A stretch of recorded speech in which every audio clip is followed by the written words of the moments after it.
बिस्मिल्लाहिर्रहमानिर्रहीम रसूलुल्लाह। एक सवाल हमारे पास है कि इस हदीस का क्या मतलब है कि नबी करीम अलैहिस्सलाम ने इस बात से मना किया कि कोई भी मुसलमान भाई अपने भाई के निकाह के पैगाम न भेजे यहाँ तक कि अपनी मंगनी छोड़ दे या दूसरे बंदे को इजाज़त दे दे।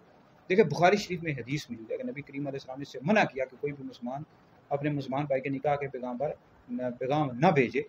तो ये बुखारी शरीफ में हदीस मौजूद है कि अगर किसी शख्स ने, किसी मुसलमान ने किसी लड़की के यहाँ अपने निकाह का पैगाम भेजा या मंगनी होगी है, तो दूसरे को चाहिए कि वहाँ अपना पैगाम ना भेजे। इससे या रिश्तेदारियाँ भी ख़राब होती हैं, ताल्लुकात ख़राब होते हैं, पड़ोसी हों तो उनके मामलात ख़राब हो जाते हैं। तो हज़ूर अलैहिस्सलाम ने इससे मना किया। ठीक है जी। तो ये हमारे यहाँ होता है कि किसी जगह किसी की बात पक्की हो जाती है, फिर भी वहाँ पैगाम भेजते रहते हैं, इससे मामलात ख़राब होते हैं। तो लड़की के यहाँ किसी ने निकाह का पैगाम भेज दिया, मंगनी हो गई है, तो फिर दूसरे को चाहिए तो ना पैगाम भेजे, तो निकाह का पैगाम भी ना भेजे। हाँ, अगर उसने मंगनी ख़त्म कर दी, तोड़ दी, तो बिल्कुल आप भेज सकते हैं, या खुद कहता है आप भेज दो तो ठीक है। वगरना यह है कि निकाह का पैगाम नहीं भेजना चाहिए अगर किसी मुसलमान की बात पक्की हो चुकी हो। ठीक है जी। इन बातों का ख्याल रखना चाहिए। माशरती बातें इस वजह से बताई गई कि ताकि मुसलमानों के आपस में ताल्लुकात ख़राब ना हो, उनके मामलात ख़राब ना हो।